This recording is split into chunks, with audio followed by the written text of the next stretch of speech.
Shall we move to Netflix and do Safe? Yeah, this is very similar, you may remember, to Sky's The Five. So how that worked was respected American crime writer Harlan Coben worked with Manchester-based production company Red Productions, run by the great Nicholas Schindler, who we've spoken about on this podcast, and two on this podcast. He works with them and comes up with a story, which then, in the case of The Five and with this new Netflix drama Safe, gets passed off to British screenwriter Daniel Brocklehurst, or Danny Brocklehurst, who we've spoken about a lot of his things. And in this case, it went straight to Netflix rather than to Sky or to any other UK broadcaster. This is a 8-part drama, I believe. No, 10-part drama about people within a exclusive gated community whose lives are torn apart when a girl goes missing, a young girl. The young girl is the daughter of Surgeon, played by Michael C. Hall, with a very convincing British accent. I'm not sure where he was meant to be from in England, but it sounded like it was somewhere near Johannesburg. He's the main lead, and then we got Amanda Abington, who lives in the same gated community, has a bit of a relationship with Michael C. Hall's character romantically, and is slowly revealed to be the police officer investigating his daughter's disappearance. We've got can I stop you? Yes. She's not yet investigating the disappearance.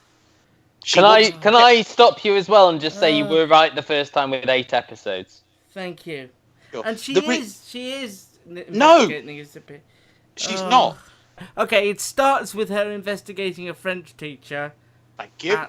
And then slowly develops into her investigating the disappearance. By episode 2, she is definitely investigating the disappearance. And throughout the whole series, she is. We've got her husband who lives in the caravan on the drive of the house. And then we've got Mark Warren as Michael C. Hall's best mate, who's a little bit... You're not really sure what to make of him. He's a little bit dodgy. The other key players are Layla Roos, formerly of Footballers' Wives, and Nigel Lindsay of the last series of Unforgotten, and a lot of other things, as a pair of sort of overly overt married couple who have a young daughter who throws a party that gets a little bit out of hand. There's drugs at the party, and the missing girl and her boyfriend are at this party, and that was the last time she was seen. And it unveils there Harlan Coben. Unlike Gary, I've not read a lot of his stuff, but I know that he's known for twists and turns, and there are a fair few of these throughout the first episode, and I would argue that it works well on the binge market because you can just go straight to the next one, and it does feel a bit like a sort of a solid holiday read.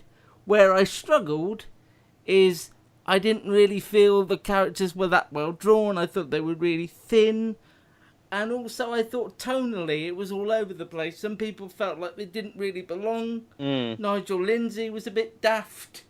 Really weak, I thought. I had no real compel in me to go, I must see what happens next. And Amanda Abington, I didn't buy as a policewoman, and the dialogue between the two of them was just horrendous. Yeah, the new recruit played by Hannah Artis and Gemma Artis. She was awful. She was awful. The beginning of the episode I didn't like. The middle bit I thought was a lot better. I didn't really like the ending. So I think I will watch episode 2 to see how that progresses. I did like Michael C. Hall's English accent, and it didn't get in the way of the show. No, I would agree. It wasn't jarring. No, it wasn't jarring. I can see what you're saying. It's not Dick Van Dyke, chimney sweep. But also, it's not about the worst I've ever seen.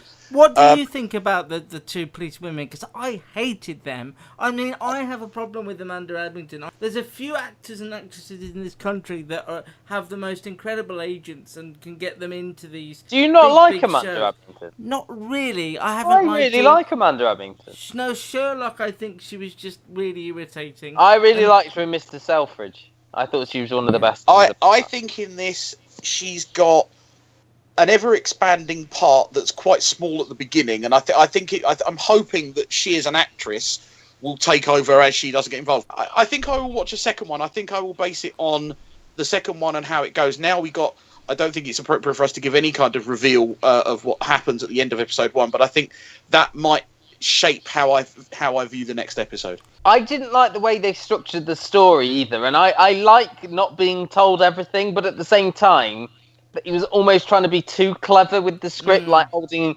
too much back. And at the end of the first episode, I was confused rather than intrigued by what was going on. But I thought, I'll give it another chance because, as you say, we've got 2 episodes. I would do it with other series, so I want to give it a go. I think I still feel the same as I did after episode 1. There was a couple of bits where I went, oh, I didn't expect that. Oh, they sort of twisted a few things around. But what I would say as well is that you're not quite sure who the focus is meant to be. Obviously, Michael C. Hall is the name and is the one whose daughter's gone missing.